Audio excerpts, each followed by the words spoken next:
I want to tell you and share with you the experience with the Leadership, Ethics, and Equity Center and help you understand why we felt that was incredibly important as an organization, the American College of Gastroenterology, to launch. The stimulation for this came in 2020, a year of great reckoning. Anybody in medicine knows what we were talking about. It was definitely a year of reckoning for medicine and for patients.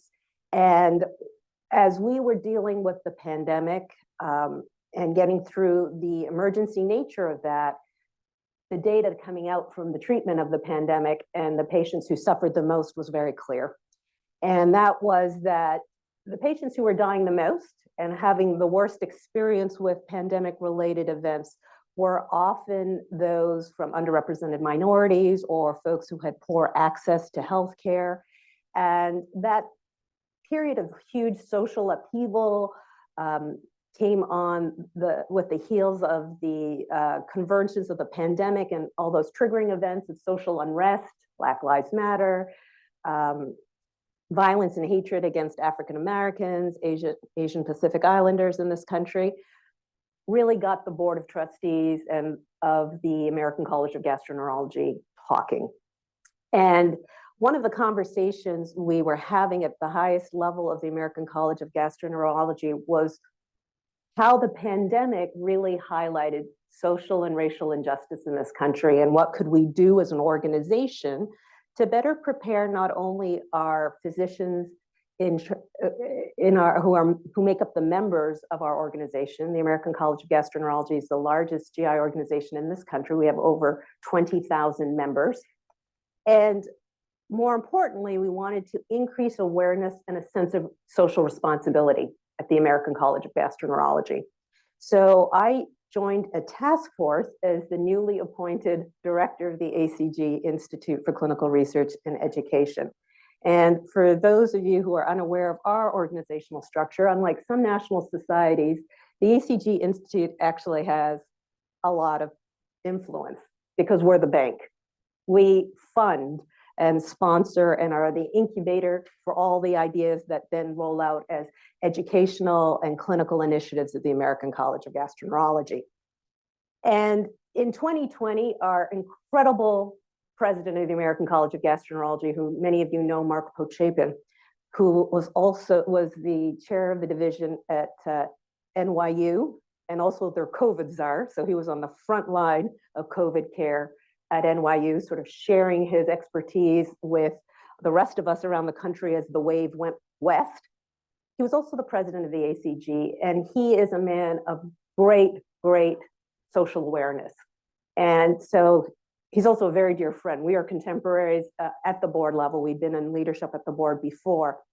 And one of the things the president of the American College of Gastroenterology gets to do is name the incoming director of the ACG Institute. So in 2020, he was ending his year, and he asked me to serve as the ACG Institute. And why was that a big deal? Well, in the 90-year history of the American College of Gastroenterology, they'd never had a woman serve in this position. And he asked me to serve for a variety of reasons. I had a footprint in leadership, mentorship, and senior executive leadership of the American College of Gastroenterology. I was a funded investigator, so it made sense from the clinical research angle. But what attracted him most to me in terms of being his choice for leading that was that he knew I had a deep conscience for social injustice, and we shared those values. So after 25 years of the Institute being a very important driver of the American College of Gastroenterology, I was chosen as the first female Institute director. And you have to understand that this is unusual because there aren't a lot of female GIs. When I came here in 2020 for my second faculty appointment here at Stanford, there were no lines in the bathroom at the national meetings on the women's side. So nothing brings me greater joy than when I go to a national meeting and I actually have to queue now in the bathroom, because that's the changing face of GI. We're now at about 22% members who are women. And our current president of the ACG, Amy Aksentenko, has been a big supporter of the growth of women in our field. And she always points out that with 30% growth of women in any field, that's the takeoff point. So we're close to that boom point, as we refer to it at the American College.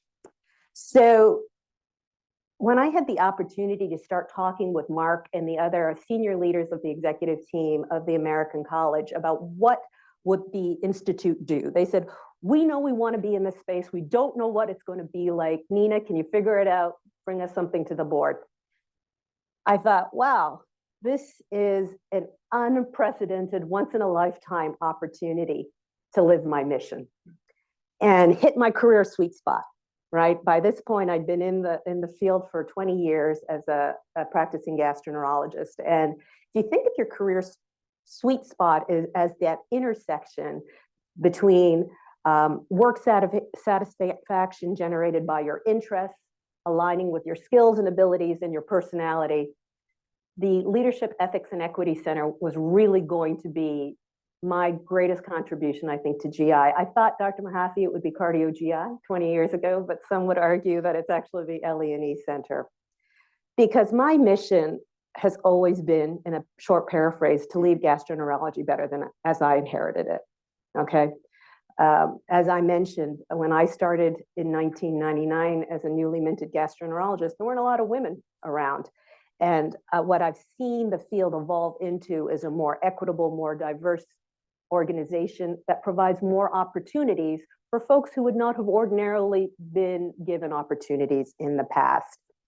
But to understand why that's my mission, you need to know a little bit more about me and my path. So I'm Canadian, and if I say out, you'll know that I'm Canadian, even though I've been in the US for 25 years. I graduated from Dalhousie University in Halifax, Nova Scotia, for those of you who may know Canada, above Maine. Did my internal medicine training at University Hospital at the University of Alberta, where I think was the coldest spot on the planet. And I grew up in the snow belt in New Brunswick. And then I did all my advanced training, my gastroenterology, my therapeutics endoscopy fellowship, my epidemiology degree, all at McGill. And quite honestly, I would have stayed at McGill forever because Montreal's a fantastic city. So I took my first job in 2000, and that's when I came to Stanford for the first time. At that time, Emmett Keefe, I think, was your chair, and Jacques Van Damme was your clinical chief. And they showed me around your campus at that time, but I wasn't prepared to make the move across the border at that time. So I took a job in Canada at the last all-male GI division in the country. And I think the reason why they hired me was I was one of the few therapeutic endoscopists, and they viewed me as just being a scope cowboy. But that experience was one of the most formative experiences of my life. Back in those days, we did not have the language to articulate issues of bias and microaggression. And as I share with women who come after me, I didn't experience microaggression, I experienced nuclear aggression. And I did not have the benefit of mentors or people who looked like me in the field to help me navigate that. So after learning a lot of lessons that have stuck with me for life and very much shaped my career, I left Dalhousie University and I moved to Texas to Baylor College of Medicine, where I had a very successful launch to my career. But what you need to understand is I moved across the border without a mentor, without a sponsor, without a green card. I came in on a visa. Luckily, I had federal grants in Canada, so my chair in Houston said, well, she can get a federal grant in Canada. I'm sure she can get a federal grant in the United States. And so I landed here. And that was tough, reinventing yourself, restarting from the beginning, and more importantly, appreciating the importance and my lack of mentorship. In 2013, I got recruited to Mayo Clinic, and I've been there ever since, and I've had a tremendous career there, and I continue to be there. I tell people I'm not moving because I just can't move anymore, and I live in Scottsdale. It's like living on vacation every single day. And then in 2020, I became the director of the ACG Institute, which is actually my full-time job. I think I doctor on the side full-time. And then based on my career trajectory and pivots I've made in my career and my passions, I opened up my coaching practice in 2024. So this has been the fundamental universal denominator in my career, the lack of mentorship. At the time I finished as a therapeutic endoscopist, there were actually few women in gastroenterology. There were even fewer female physicians in the role of a therapeutic endoscopist, and there were very few sponsors for physicians who were from underrepresented minorities. And I was sharing with Linda yesterday that honestly, when I got to the US and I first heard the term mentorship, I thought it was an American thing because we didn't do that in Canada. And I thought it was an American thing that came out of the wet lab situation and, you know, that PhD postdoc sort of experience, but that wasn't something that you would see outside the lab setting in Canada. So it was a completely foreign concept to me. So I absolutely underestimated when I landed in the United States the importance of mentorship and sponsorship. And honestly, I think my career trajectory would have been different. How? I'm not sure, but it certainly would have been very different if I had had some of the experiences of mentorship and had the privileges of mentorship early on in my career. I'm very grateful for where I landed up, and I think every journey has a reason, and I think things I'm doing now is a reflection of what I experienced as a junior faculty member. For women, we know that mentoring programs are incredibly important. They're important levelers.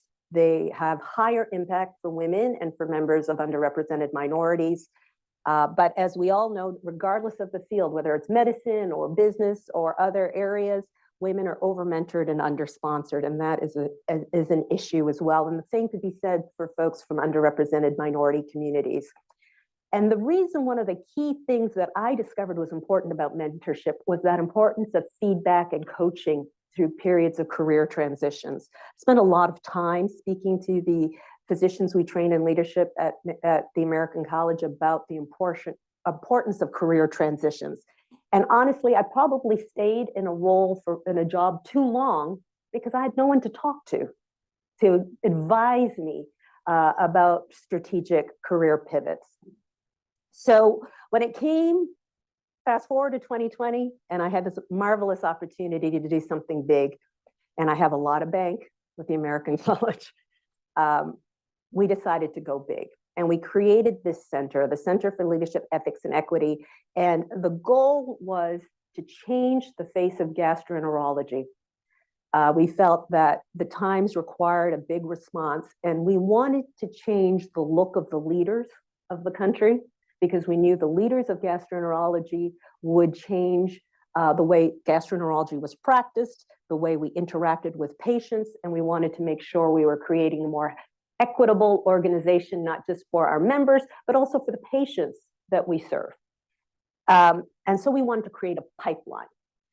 So the basis of our center was competitive applications. So gender, race, they're all done in a blinded fashion. As an NIH investigator, I believe in blinded peer competition. Applications were sent in by folks across the country, competitive calls, and after a selection, 20 people per class, we would create for them a cocoon of mentorship for leadership skills development, coaching that persists so that they have performance coaching, so that they not just learn the skills, but learn how to use the skills in practice in their local environments and then hopefully nationally. And then the bit that I love the most, which is sponsorship. I consider all of the 200 plus alumni in this group, since we've trained since 2021, as my people. And I actively sponsor, and we systematically, actively sponsor these folks who we've groomed as leaders of gastroenterology into opportunities that can then really elevate and accelerate their careers. After 5 years, you know, it's all about return on investment.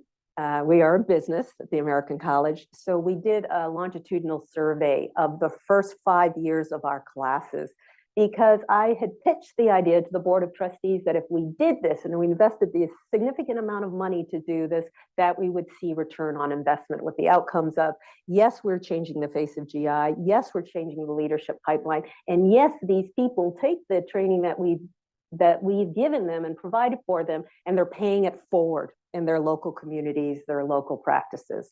So we published this just in April of last year, with the first 4 of our classes that had gone through 5 years worth of training.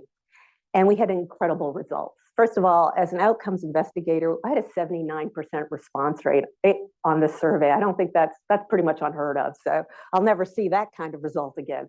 But we had 199 alumni, 153 completed their surveys. And I've highlighted the things that I want you to see. First of all, the diversity. When I entered GI, we did not see women, African American, and Hispanics in positions of leadership. But the makeup of our classes, through competitive calls, all blinded, we don't know, we just read their applications unless their name is a giveaway to their ethnicity. These folks are representing what our patients look like. They were drawn from all over the United States. And interestingly, they came not just from academic settings, but private practice, which is incredibly important to the American College of Gastroenterology, because the base of GI in this country is private practice. And we're the organization that probably best represents the private practitioners in this country. When we looked 5 years later, up to 92% of them, 92% of the advanced leadership development cohort, Linda was in one of our first cohort, if not our first cohort, 75% of the younger cohorts had now assumed new ACG national leadership roles. They were at all the tables that dictated policy changes, that dictated clinical practice, that influenced the way GI is performed in this country. And 60 to 70% of them have taken on leadership roles in their local practice. Many of the people we have trained are now the senior practice leaders of private practice groups. And we've seen the tail effect of that, the opening of charity clinics, the opening of access opportunities for folks from communities that would not have been able to have access to basics like colon cancer screening, et cetera. So as part of this survey, we asked our alumni to tell us what the impact of this training had been on their careers. And in their own words, you can see the impact the training has had on their career trajectory. They all commented on the value they placed on the training we provided for personal and professional growth, networking opportunities, and more importantly, making the ACG their home for continued leadership journey, because we wanted to build out that pipeline, and we want that pipeline to look like contemporary American society. So why was this institute built on the concept of mentoring, coaching, and sponsorship? And that's what I want to talk about today, because we have seen a shift in our organizational culture at the American College of Gastroenterology by investing in mentoring, coaching, and sponsorship. Often when I get asked, I run a mentoring program at Mayo Clinic, and often when I get asked to go out and pitch the idea of creating that cadre of mentors, the first thing I get is, well, what's in it for me, right, as a mentor? We're all really busy. We all have more than enough demands on our time. What's in it for you to be a mentor? Well, what I always tell them is that mentorship is a reciprocal path. It's not a one-way street. It's not you sitting on a chair telling the grasshopper, I did it this way, you should do it this way too. No, this is an opportunity for a mutually beneficial reciprocal learning relationship. And as I'm going to show you in the next slide, it doesn't need to be an onerous time commitment. At the American College of Gastroenterology, our senior ACG leaders serve as the faculty, mentors, and coaches for our cohorts. They're busy people, busy running GI across the country and sometimes the world. But we stress the importance of impact over time. And this is how we have shown that mentorship is the foundation of that three-legged stool. And as I mentioned, there are multiple forms of mentorship. And I would encourage you as Stanford faculty, as you continue on this journey of embracing mentorship in the Department of Medicine, to think beyond the traditional form of mentorship, which many of you probably had if you trained in the United States. Because there are other ways we've harnessed mentorship at the Institute. We actively engage in reverse mentorship. So younger cohorts are now mentoring more senior cohorts. And we've actually codified that this year by bringing all the cohorts together for one weekend activity instead of multiple times throughout the year individually in cohorts, which we call Leadership U, play on university. And as part of that engagement, we're going to have our youngest cohorts, which are the Emerging Leaders program, which are third and fourth year fellows, paired up with our advanced leaders who are 10 to 20 years out of fellowship, because we value that reverse mentorship. The young people bring a perspective, fresh set of eyes, and they're able to share experiences that only enrich the leadership trajectories of the older people as well. Group mentorship. With every cohort, we create group networks. And these networks have been some of the most powerful sources of continuous mentorship in these cohorts. We hear about it all the time. If you've been hand-selected through a competitive call by the American College of Gastroenterology and put in a room for a weekend getting intense training, and then throughout the year getting virtual training, you're going to form bonds with the rest of your cohort. And that group cohort phenomenon continues long after the year of their engagement. And they continue to mentor each other. That network of support is incredibly important. That peer mentorship and that group network is incredibly important. Buddy systems. That is something that we've also started capturing in our organization very formally. Starting this year, we're going to be matching up our advanced people with our early career folks who are 1 to 5 years out, because they have navigated the first 5 years out of fellowship, and they've done it with grace. And so we want to create a network where they can buddy each other and help provide that mentorship glue that may not exist in their local environments. But this is the thing I want every Stanford Department of Medicine faculty to know. I want you to know about the power of micro-mentoring. We're going to talk a lot about micro-mentoring because whenever a faculty member at Mayo says, I don't have the time, Neena, I come right back. I say, do you have time to get a cup of coffee? Do you have time to go stand in the cafeteria line? Do you have time to grab coffee outside of Grand Rounds? And they say, oh yeah. I said, then you have time for micro-mentoring. And we're going to talk about that because people say, oh, well, what good is that going to do? It actually does a lot, and the studies have shown that. But first, let's talk about being a mentor. What makes you a marvelous mentor? It really comes down to 3 C's: competence, commitment, and confidence. All right. You have to be able to invest time and energy, and it doesn't need to be onerous. Like I said, we're going to talk about micro-mentoring. But that professional knowledge that you have and experience help guide the mentee and is an invaluable gift. As I discovered halfway through my tenure at Baylor College of Medicine, mentoring wasn't just an American thing. Mentoring was an essential thing. And when I started getting mentored by my chair, who was a former president of the American College of Gastroenterology, and I think he just paid attention to me because I was a very polite Canadian who showed up on time, did my work, and didn't complain. He took an interest in me. My career went, honestly, I probably wouldn't be here in the American College if it hadn't been for him. That ability for him to share personal experience, context, and resources was incredibly important for my career. And you can provide that to your colleagues and peers. But the thing that a mentor does that is so magical, like what's the secret sauce about mentorship, is that they look at their mentee or the person that they're sponsoring and they imagine a greater you. They see in you something resonates within you with them. right? There has to be a natural connection. These are not forced marriages. We've learned that being voluntold as a mentor does not work. These have to be natural, symbiotic relationships, because they have to see in you something that resonates with them. And that's how that natural instinct to encourage the mentor to develop on their own terms begins, right?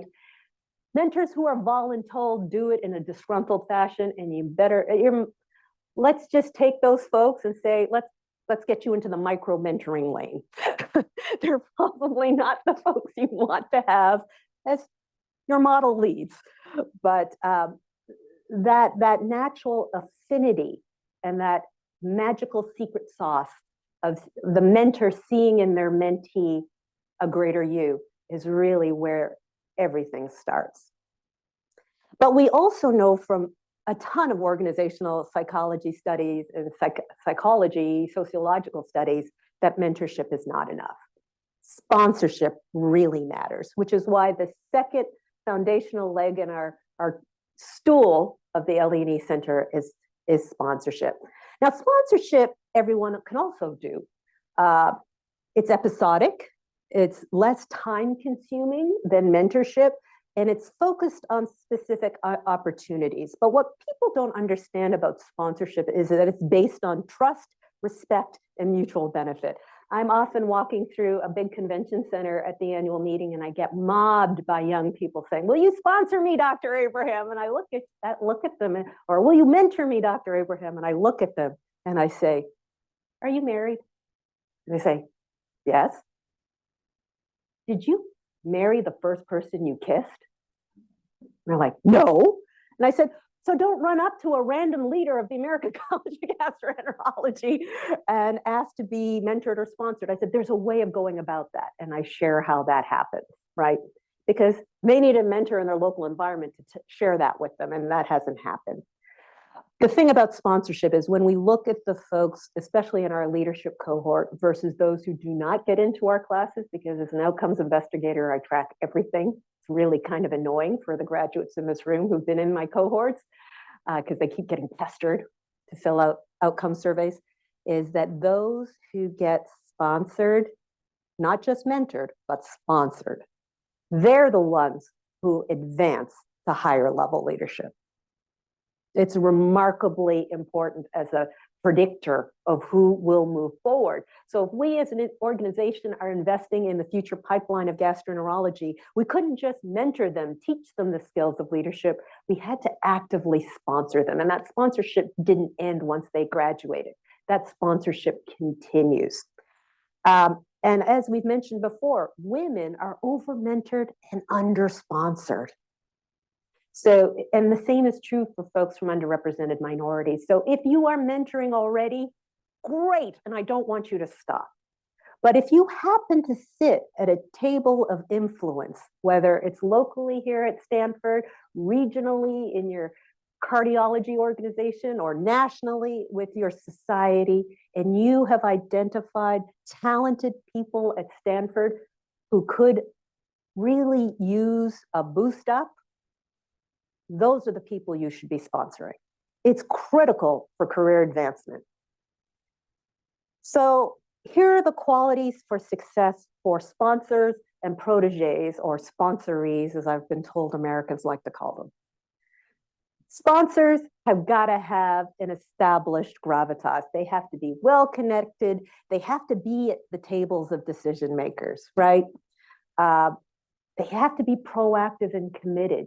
You have to, I tell all the folks in leadership of the American College of Gastroenterology, and our leadership structure has multiple layers. There's the executive team, which I'm a member of, then the board of trustees, which I'm a member of, then there's the Institute board of directors that Dr. Nguyen joined as my sponsorship after, because she was fantastic, as you all know, and as a graduate of our first advanced leadership development program, we needed to get these advanced people into senior leadership roles quickly. And then we have this network of grassroots leaders all over the country called the Board of Governors, which are elected state representatives by gastroenterologists in those states and territories. So there's a structure there.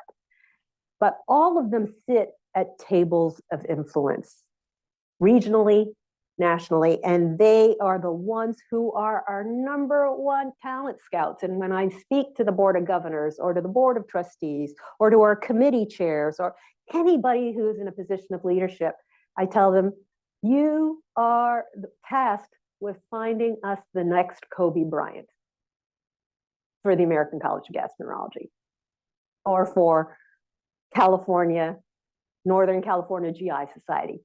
Your role is to have your antenna out, you're scanning the environment, and you're looking for the best quality talent. And when you find that person, we want you to sponsor them for an activity or a role at the American College of Gastroenterology so we can get them in our pipeline. And those sponsors have to have unequivocal support. So proteges say, well, how do I get that? Well, you don't run up to somebody at the national meeting and, and ask them to sponsor you. A successful protege has earned the attention by just doing their job well, by highlighting their natural talents in their natural environment.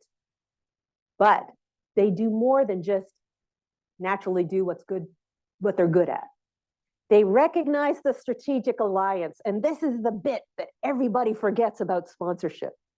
And Linda and I had a long chat about this yesterday at lunch about when people you sponsor don't work out, what are the factors that predicted that sponsoring relationship wouldn't work out? Number one is often the sponsoree does not recognize the strategic alliance.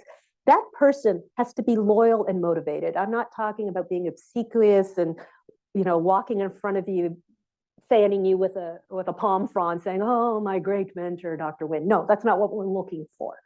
What we want you to do is be loyal in the sense that you are burnishing your sponsor's brand. 25 years later, as I'm going to share with you on my next slide, which shows you some of the people who sponsored me, I still talk about those old leaders of the American College of Gastroenterology who are long gone. Some of them no longer with us on this earth, some of them who are long retired. I burnish that person's brand. It gives me great pride to say, I got my chance in the American College of Gastroenterology because of Dr. X, Y, and Z, and I am so grateful, and I am paying it forward each and every day. Sponsoree, once they get the opportunity, has got to rise to the occasion. There is no faster way to a dead end as a sponsoree than blowing your chance. I tell every single person I sponsor, I can get you an invitation to the ball, but you got to do the dance. So every time you get up to bat, you hit that ball out of the park. And if you do that consistently, you will get another opportunity because you will start creating your stock value. But you got to get that first chance. And that's why sponsors are really important. And you have to lead with yes. Now, I spend a lot of time in my coaching practice telling people how to give a strategic yes. But if you're starting out in your career and you know you want to get to X or Y and you're given an opportunity that will be a clear path to that outcome, you have to say yes. And then you need to do it well. The only time you should not say yes if you're a sponsoree is if you know you can't hit it out of the park, because you're better off saying, listen, I've got too much going on. I've got young children at home. I've got elderly parents. I've got some health concerns. That's okay too. But what you don't want to do is squander the opportunity. So I wanted to share with you some of the people who sponsored me over the last 25 years. And yes, let me say the obvious, there are a lot of men. Only one Canadian man who was my postdoc director and chair at McGill. But there are some women on this slide, and I want to point out to you who some of the women are. First of all, the women who look kind of my generation up here, that is our current president of the American College of Gastroenterology, Dr. Amy Oxentenko. She's only the 5th female to ever serve as a president of our organization, and it's almost 100 years. My partner and dear best friend in the middle, Dr. Jonathan Layton, who is the immediate past president of the American College. Dr. Susie Kane, who has been a friend of mine for over 35 years in GI fellowship. We went through the food chain together. She was our 4th female president of the American College. And then myself, the first female director of the Institute. What do we all have in common? We're all part of the Mayo Mafia. But other than that, Susie and I, the two of us in the pink jackets, were also mentored by the woman on the bottom slide. That's Dr. Chris Surowich, who some of you may know, who was the Dean of Faculty Affairs at the University of Washington, so she's up in your neighborhood. Also former chair of GI in Washington, now retired, but she was the first female president of the American College of Gastroenterology in 1999. And guess who I was sitting next to at a planning committee for the World Gastroenterology Organization meeting of 1999 in Vancouver? Chris Surowich. I was there representing the Canadian Association of Gastroenterology, sponsored by my chair, the chair of McGill, Alan Barkin, who didn't really want to go to the meeting. So he said, Nina, you go represent us. I said, okay. So I went. Chris was the only other woman at the table. So she immediately took a shine to me. And for the first 10 or 15 years, she dropped my name in every circle she could possibly find, especially when I moved to the US. Now, the fairly gruff-looking man up at the top is Dr. David Graham, who, if you know anything about Helicobacter pylori, you know David Graham. He didn't drink the Campylobacter that Barry Marshall did, but he was the guy who put Helicobacter pylori as the cause of ulceration on the map. So he got the unfortunate privilege of sitting in the audience really grouchy when Barry Marshall got his Nobel Prize. But that's a story for another day. He was my chair, and he was the one who took me to my first leadership dinner as his +1 when he was the immediate past president of the American College. I had just joined its faculty. And he took me around the room and he introduced me. And now I tell every single member of our alumni, when you get your invitation to the leadership dinner, because they will all eventually be in positions of leadership, the ACG, I want you to tell your spouse at the annual meeting, honey, you stay home tonight and you take one of your mentees, because that's ground zero for meeting the movers or shakers of gastroenterology in this country. So there are a variety of other people on this slide, mostly past presidents, people I served with on the board. Edgar Achkar, who was my two predecessors before my role as institute director, who really put the institute on the map and has been one of my most ardent supporters and fans. And Dr. Grace Elta, who is from the University of Michigan and one of the few, she was the second female president of the American College of Gastroenterology. When I first moved to this country and I started presenting my research, she and Chris Surowich, who were presidents in the same year, would show up to every one of my talks, every one of my posters. Why? Well, I was a woman in therapeutic endoscopy, so I stood out. But it was just a way of showing support. That's sponsorship. And before I moved over to leadership at the American College, through Grace Elta and some other folks on this slide, I was in leadership at the American Society of Gastrointestinal Endoscopy, which has always done a good job of supporting women. What you'll notice about the slide is that they're almost all men. And I bring this to your attention because in many fields of medicine, the men are still the majority.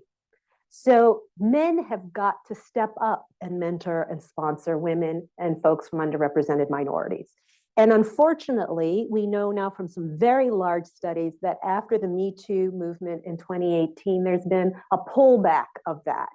And I understand that because the rules of relationships in the workplace have shifted. But I think we've made some backward movement now, because when we look, especially in business and academics, 71% of people in the C-suite and executives, when we ask them, when they're asked who do they mentor, they're same gender, same race.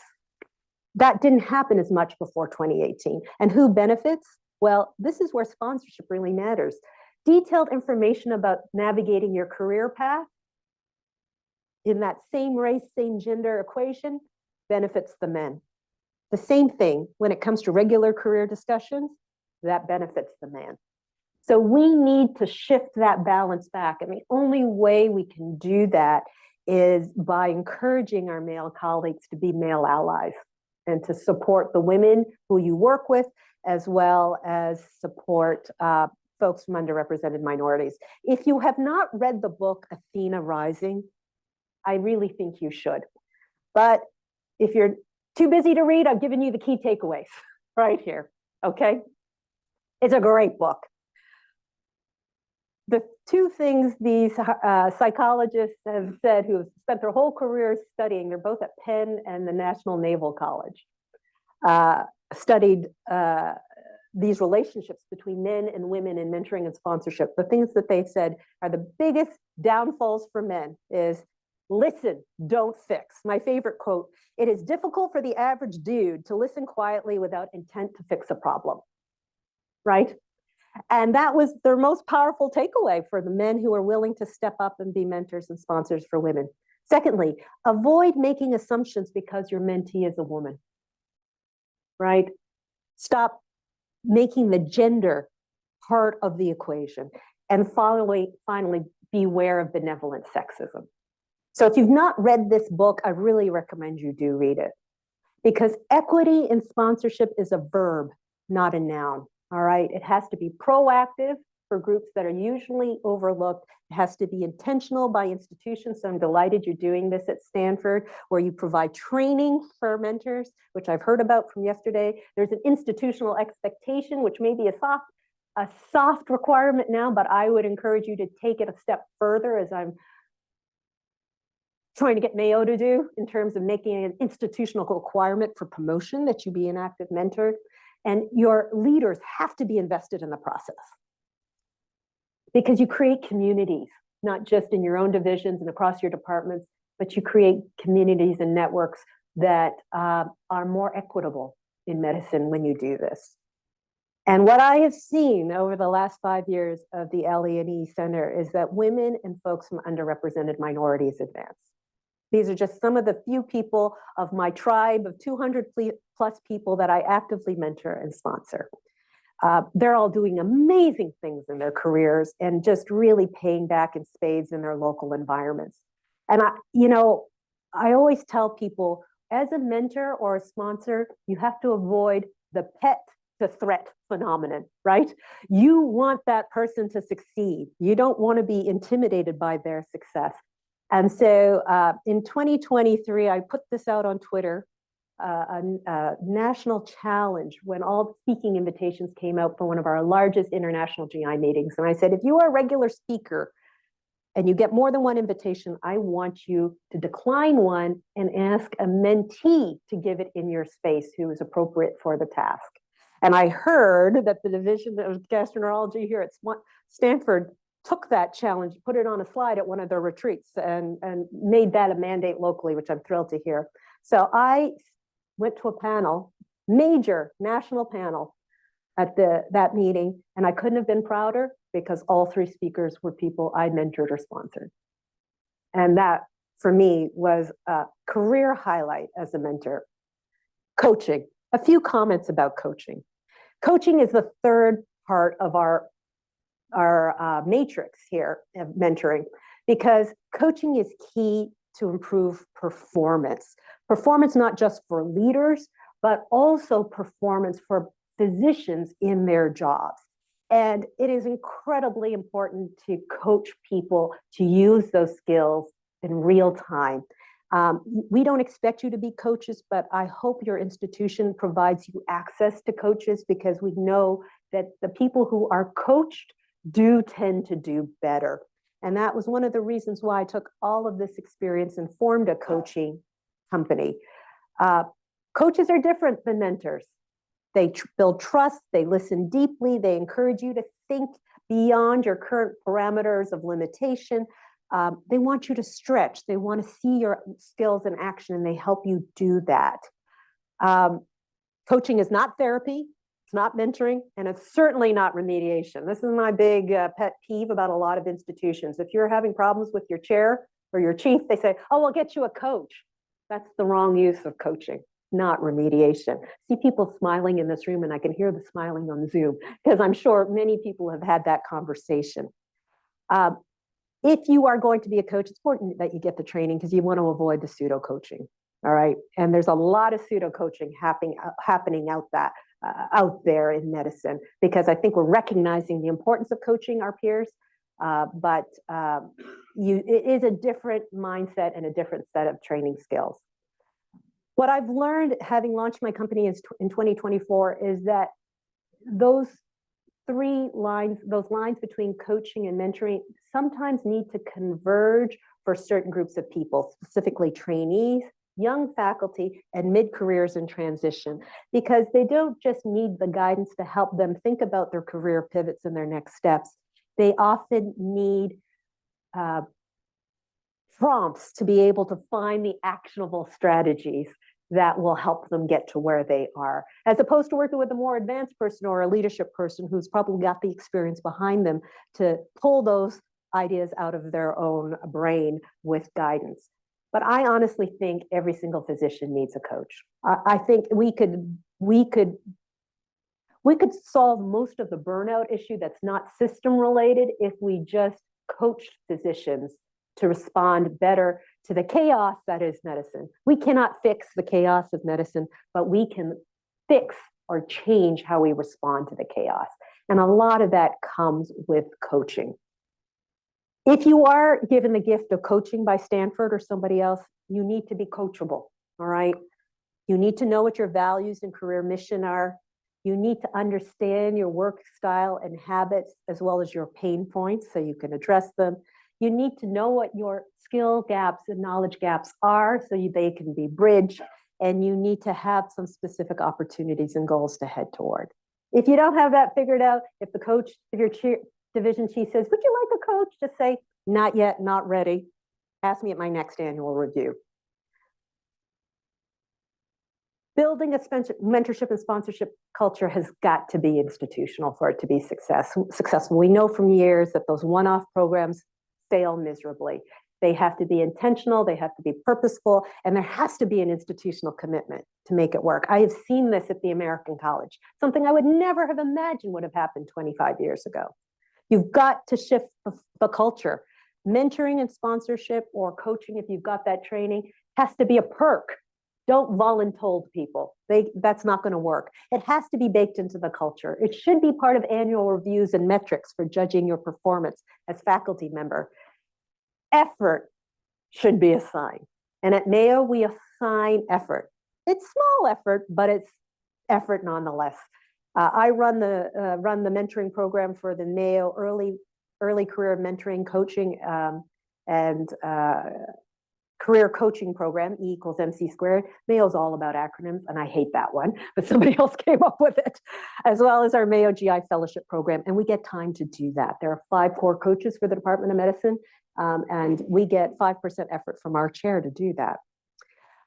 Don't rely on single matches. They never work. You have got to embrace the matrix. Try and get people with that stool, with a tripod of expertise. And you have to routinely review the success, not of just the mentee, but of the people performing those tasks. And remember, it's got to be encouraged, because that's really how that community happens that helps everyone advance who wants to advance. But if you need one more push to adopt this, I want you to think about the fact that it's been shown in multiple organizational psychologies that mentors and sponsors are the organizational glue for an organization. Not only do they provide the corporate knowledge and groom the next generation, people who do this willingly are folks who have what they call a pro-social behavior. And it's those folks with pro-social behavior that you should be proactively recruiting onto your faculty if you're going to show the culture. That's what we've done at the American College by training all these people. We've identified people with pro-social behavior who have leadership qualities. We've nurtured them, and now they're doing that in their local communities. Micro-mentoring, I told you, every single person can be a mentor in the moment. These are some of the easiest questions that you can ask over a cup of coffee that can be a pivotal moment of change for a colleague. And it was no sweat off your brow. And if you come to Grand Rounds, they'll even provide you the coffee. We're only getting started at the LE&E Center. And every year I have a cocktail party the night before the annual meeting, and we are growing in numbers and ranks, and we are like the Rainbow Coalition, literally and figuratively, and nothing makes me happier. This would not be possible without my incredible team at the ACG Institute who make this all happen.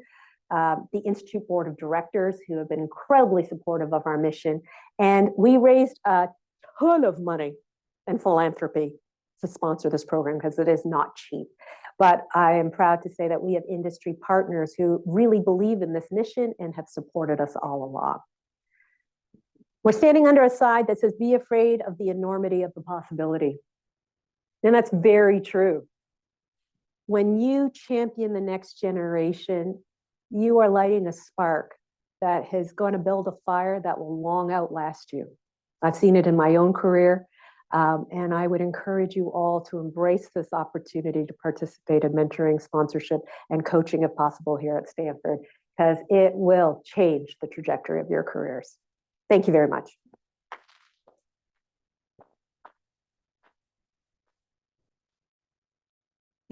Thank you, Neena. And we'll take questions. I don't see any questions on Zoom. No, that was fabulous, Dr. Abraham. As you know, Sylvia Hewlett said sponsorship is the way to break through the last glass ceiling. In the academic culture, though, unlike the C-suite, where I think people tend to kind of appoint their successor, we have like open searches, you know, where we're supposed to be of openness.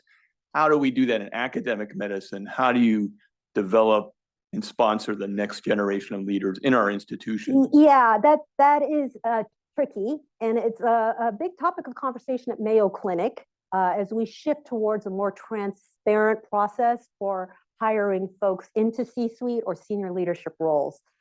One of the processes that has emerged from that is still unequally applied, but I hope for better days ahead, is that folks can nominate people to the selection committee. And it's not an arduous process. That in itself has helped broaden the pool of candidates that are considered. The final decision making all happens behind, you know, the Wizard of Oz's screen. So I'm not sure what happens in those final moments, but at least there's a process of openness now where we can actively sponsor talent that may not have been on someone's radar. And that is proactively sent out to every single faculty member in that department by form of a survey. So unless you delete that email, you have a chance to have your voice heard. Yeah, terrific and important presentation. Thanks. You know, how we interact has changed fundamentally since the pandemic. You know, 5 years ago, you would have had 200 or 300 people in this room. So think about differences in micro mentoring that you pointed out. So how is your approach personally, and how you teach mentors to engage with mentees and sponsorees? In our Zoom world and our lack of kind of face-to-face time. Ken, your point is well taken. But you know what? Eventually, as physicians, you're going to be in a clinic, or for me, I'm going to be in the procedure suite because I have to work with real humans. And usually I have junior faculty around me, or I have first-year fellows who I mentor every single first-year fellow in our GI fellowship program. And I use the mentoring in the moment, that micro-mentoring in the moment to capture that one-on-one face time.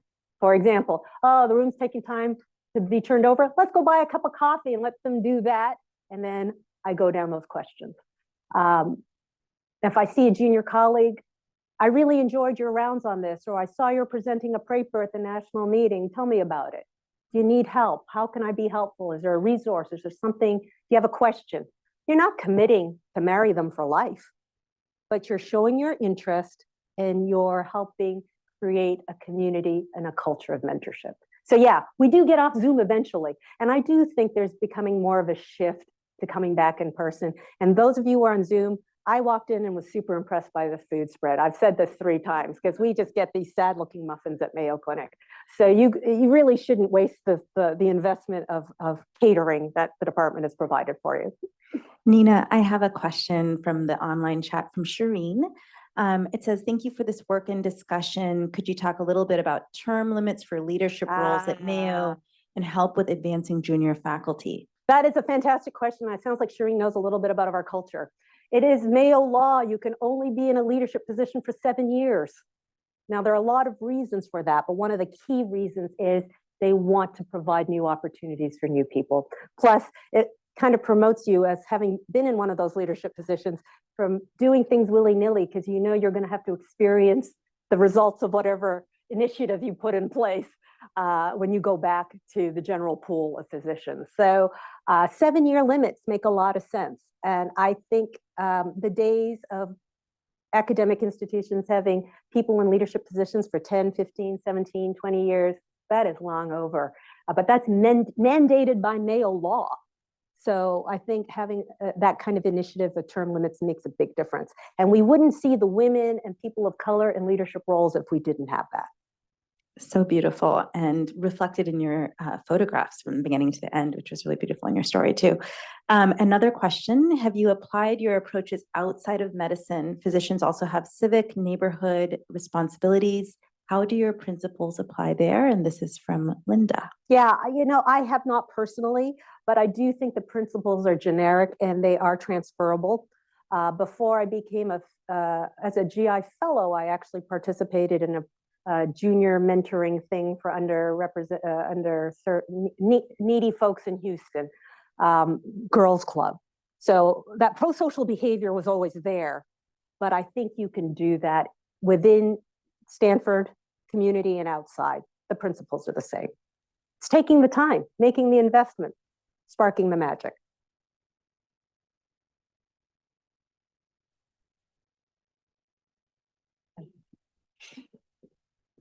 Hi, thanks for the talk. My name's Christina, and I'm kind of in the lead position of faculty affairs for clinician educators. And I was wondering about the data you presented with leadership roles and how they were changing over time, which is pretty impressive.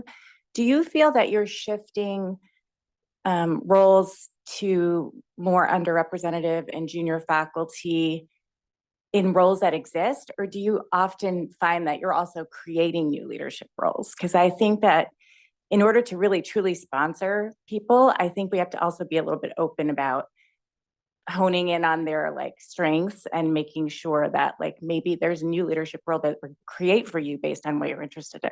Yeah, we don't do so much of the creating new roles, but we do a lot, especially in the sponsorship piece after our alumni have graduated.